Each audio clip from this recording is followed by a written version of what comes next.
It's Nick Hanauer here. Today, I have some incredibly sad news to share, which is, a man I admired immensely, the economist Alan-Krueger from Princeton, passed unexpectedly over the weekend.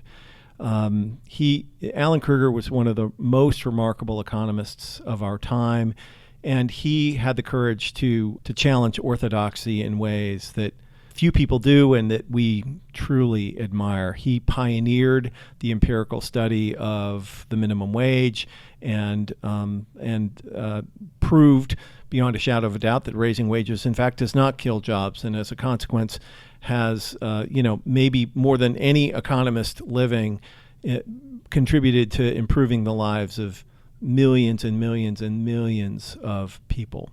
I didn't always agree with everything Alan said, but I was always an admirer of his authenticity and integrity, and his decision to live a life committed to service. He was a part of multiple administrations and Obama's and Clinton's, and did just a remarkable job in everything that he did. Anyway, as a tribute to Alan, who we interviewed earlier in the year, here's our candid and unedited conversation.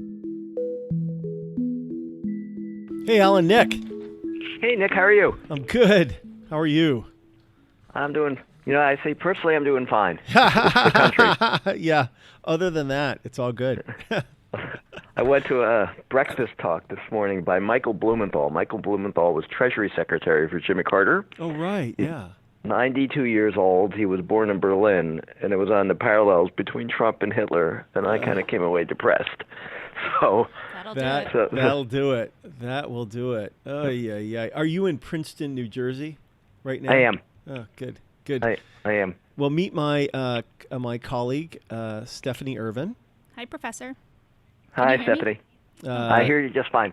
Yeah, Stephanie helps us with the podcast. So I wanted to first, again, thank you so much for taking a few minutes to talk to us about some of this stuff. It's great fun to chat about. It's a welcome distraction from the shit show, which is the national political circumstance, which is just so depressing. Anyway, so why don't we get started? I think what would be useful is if you just sort of identify yourself and tell us who you are and what you do. Sure. I'm Alan-Krueger. I'm a professor of economics at Princeton University. I've been here for 31 years, and fortunately, I've been able to take a leave from time to time and serve in the government as well. Dude, you've been at Princeton 31 years? 31 years, since 1987. Did you go to kindergarten there? Time flies. Time flies, yep. I'm now, I look around, I'm like one of the oldest people here. That is amazing. Wow. Home sweet home. Well, good for you. Well, listen, I want to start off this conversation with a quote from an economist. I want you to name the economist. And I quote, "The inverse relationship between quantity demanded and price is the core proposition in economic science, which embodies the presumption that human choice behavior is sufficiently rational to allow predictions to be made. Just as no physicist would claim that water runs uphill, no self-respecting economist would claim that increases in the minimum wage increase employment. Such a claim, if seriously advanced, becomes equivalent to a denial that there is even a minimal scientific content in economics." Who was that economist? I believe that was James Buchanan. You are correct, sir. Ding, ding, ding. Yeah. And where did that quote appear? Do you remember? My guess is on the editorial pages of the Wall Street Journal. Yes. And why did he write it? It's a funny story. The Wall Street Journal ran a series of criticisms of my work with David Card in the mid-'90s, like a whole page full. And that one came in late. That one was printed separate from the rest. So it was, I guess, felt by the Wall Street Journal editorial board so important to just pile on to come up with a yet another criticism of us. And Yeah. that one was so far over the top. I mean, you read the nicest parts of it, and it just shows, I think, such a different perspective about what science is. Yes. You know, to me, science is to be tested. Yes. And to just assert things from principles without testing just, to me, makes absolutely no sense. Yes. There are perfectly respectable economic models which have a role where the minimum wage can lead to higher employment, can help companies fill vacancies, for example, or in models where aggregate demand is weak for whatever reason and wages are too low. Minimum wage could lead to more consumer spending and higher economic activity. So it was just so bizarre to me, and there were parts of it which were much more insulting, actually, than the part that you read. Well, you know what? I can't resist just pointing out how angry this is, right? What a remarkable sort of ad hominem attack this is. Well, you skipped over the ad hominem part. The ad hominem part accused David Card and me of being camp following whores. Literally, that's what he wrote, and it was just stunning to me. Our work wasn't supported by the AFL-CIO. Our work wasn't supported by any interest group.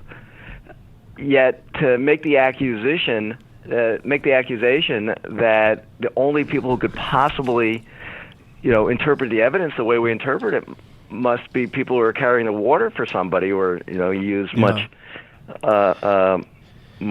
more provocative language. I thought it was just totally unprofessional, totally out of place, and a sign of insecurity, I think, in his beliefs. Yeah. So, but isn't it more than insecurity? Isn't it the defense of a worldview and a set of ideas that enforce a status construct that you really prefer? Because at the end of the day, the power of the claim, raising wages kills jobs, is that it enforces a status construct, right? It anchors the moral claim that, well, I would raise your wages, except then that would be bad for you, and therefore I won't, and profits should be high and wages should be low. I mean, just what do you think about that? I guess my interpretation is and the reason why I said insecurity is that if your position was so strong, you don't have to be so over the top. Yeah. The evidence would speak for itself. Yes. And he didn't want to go to the evidence. He didn't want to allow evidence to be admissible.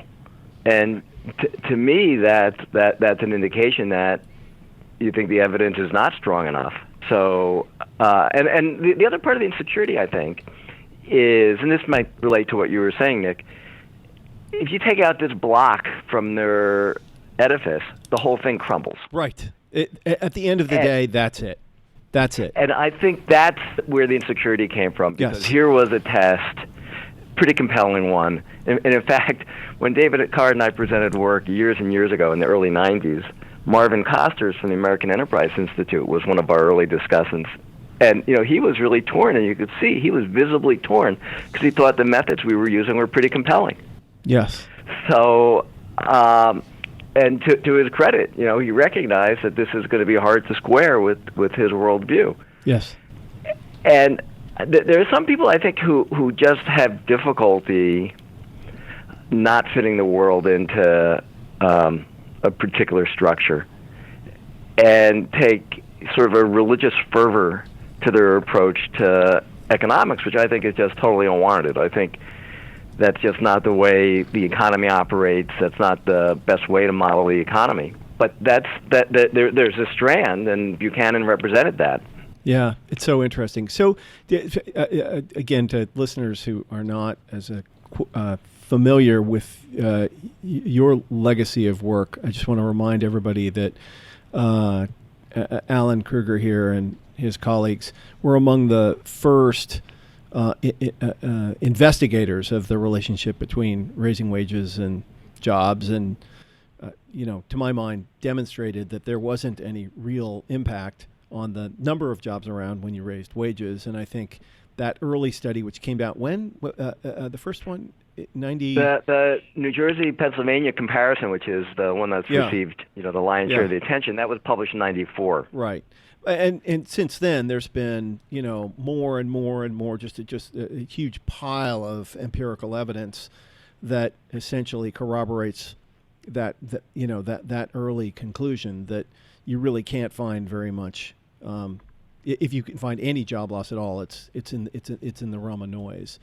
And certainly that's been our experience in Seattle, where we raised the minimum wage in what has to have been one of the most stark natural experiments ever conducted, when we raised the minimum wage to $15 an hour. By the way, $15 an hour for tipped workers too, who other places earn $213 plus tips. So not 7% more, but 700% more, and unemployment fell by from 4.9 to 3.6% during the intervening period, and all of the good data suggests that nothing happened except things got better for low-wage workers. I think that's what the vast majority of studies have found since the work that Card and I did. But by the way, Nick, I'll tell you an interesting backstory to this.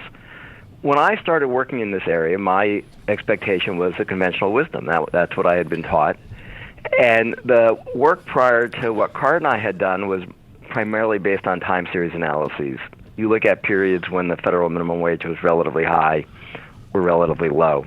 A little bit more complicated than that, but that's the basic idea. And then you could see whether teenage employment was relatively high or relatively low in those periods, trying to control for some other things. And there was a long tradition of running those kinds of time series models. I was never terribly convinced of them, but they tended to find small elasticity of demand. They tended to support the conventional wisdom that higher minimum wage reduced teenage employment. And people would argue about the magnitude, but there was a consensus that that's what it showed. And then a funny thing happened. In the 1980s, the minimum wage did not increase in nominal terms. Ronald Reagan vetoed minimum wage increases, and the real value of the minimum wage fell considerably to the lowest level it's been in recent decades. Yet you didn't see this spurt in employment. You didn't see teenage employment grow over that period. Actually, it fell. So if you just estimate those exact same models that have been estimated and extend the time series, add more data, the effect goes away. Now, that's not supposed to happen. Usually when you add more data, if the model is correct, you actually get a more precise, stronger estimate, not a weaker estimate. Right. So that literature had broken down, and when I started in this area, I thought, okay, so how do we find a more compelling test? I don't really find the time series all that compelling. How do we identify a natural experiment where one area had a minimum wage increase and another one, which otherwise would be very similar, didn't? And that's how David Card and I focused on the New Jersey-Pennsylvania comparison. And I honestly thought we would be the guys in the white hats rescuing the conventional wisdom when we came in, because anybody, who would have been taking this stuff seriously would have said the conventional wisdom broke down. And yet what we found was more evidence that the conventional wisdom was wrong. So you would think with that background, the profession would have been a little bit more open-minded, that Buchanan would have said, well, maybe I don't have this exactly right. Maybe the world is more complicated than I thought. So that was the background behind our work. And the other thing I'll just throw in, because you care and most of the rest of the world doesn't, another feature of our study was we could look within New Jersey, because there were sections of New Jersey where the starting wage was already above the new minimum wage. Right. So that formed a control group for the other sections where the minimum wage was pretty low and the minimum wage increase, where the starting wage was low. So the minimum wage increase raised wages a lot. And that looked exactly like what we found when we compared across the border from Pennsylvania to New Jersey. So we thought we had pretty coherent evidence, and we pushed it pretty far, I think, which is part of the reason why, even though the study is now almost 25 years old, the critics still feel compelled to criticize it. Yeah. But so, Professor, will you just lay out for our listeners exactly what you looked at in the 94 study and what your conclusions were? Because I think we've sort of skipped over that a little. Yeah. Sure. So what happened in I'm going to get the dates wrong. So I think it was Plus or in minus. 93. We will not grade you down for getting the date wrong. Actually, I can pull out my book. Hold on one second.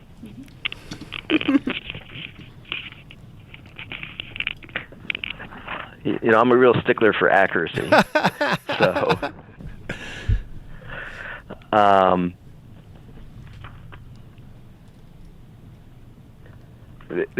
it was a fascinating natural experiment because in the early 92, New Jersey almost reversed our experiment. So what had happened was the governor and the state legislature in New Jersey were controlled by Democrats, and they decided to raise the the state minimum wage up to $5.05 an hour. They did that in 91. But then the legislature flipped, and the governor was pretty unpopular for other reasons.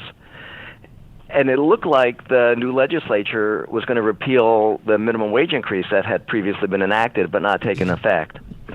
So basically what happened was, and they fell just short of enough votes to override a veto by the governor. So the minimum wage increase did take effect. And in April of 92, the minimum wage in New Jersey rose from $4.25 to $5.05 an hour, an 80-cent increase, which, on a base of $4.25 was a pretty large increase. In Pennsylvania, they stayed at the federal minimum wage, which was $4.25 for the next several years. And David Card and I collected data on fast food restaurants that were located in New Jersey or just across the border in Pennsylvania. And we looked at what happened to employment and wages at fast food restaurants in New Jersey versus Pennsylvania. And the data quite clearly pointed to job growth being at least as strong in New Jersey, and in some cases even stronger than in Pennsylvania. When we were initially criticized by an industry group which collected data from a handful of fast food restaurants, Card and I went to the Bureau of Labor Statistics, and we got permission to get the IRS payroll tax data, which the BLS gets from the IRS, and we could look at what the companies were reporting. So we had even more accurate data, and again, it showed a very similar picture. The minimum wage increase in New Jersey didn't lead to job loss. If anything, it led to stronger job growth in New Jersey than Pennsylvania. As you know, I'm not a trained economist, although I have endeavored to learn as much about the subject as a non-professional can. But having grown up in businesses and having now helped run 36 of them, the conventional wisdom that raising wages kills jobs is one of the most astoundingly illogical and unempirical ideas I've ever come across. Because the fundamental dynamic of market economies is that when people are paid more, they buy more stuff, and then the people they buy it from are forced to hire more workers. And that, if it is true that raising wages kills jobs, and it must also be true that lowering wages increases jobs, except if no one has any money, who will buy the stuff? Like, it just makes no sense whatsoever in the real world. And I think that when you look at the empirical evidence, what you find is that high-wage places tend to have a lot of business activity, and low-wage places tend not to, unless they're exporting, unless they're essentially being used by other countries as a place to exploit people, which is what a lot of trade is. And so what really fascinates me, what I can't come to understand, is how the economics profession derived this conventional wisdom. Like, where do you get that? Where does that idea come from? That if you pay people less, somehow there will be jobs because what? Like, where does that come from? It comes from the idea that the labor market's very competitive. It comes from the idea that there are no resources that are unemployed to begin with. That the market Equilibrium. is clearing. Equilibrium. That you're in an equilibrium, and a particular kind of equilibrium. You're in an equilibrium where companies have no discretion over what they pay. So that was the end of the interview, and we have lost an incredible human being and a force for good in the world. Super sad. Rest in peace, Alan Krueger.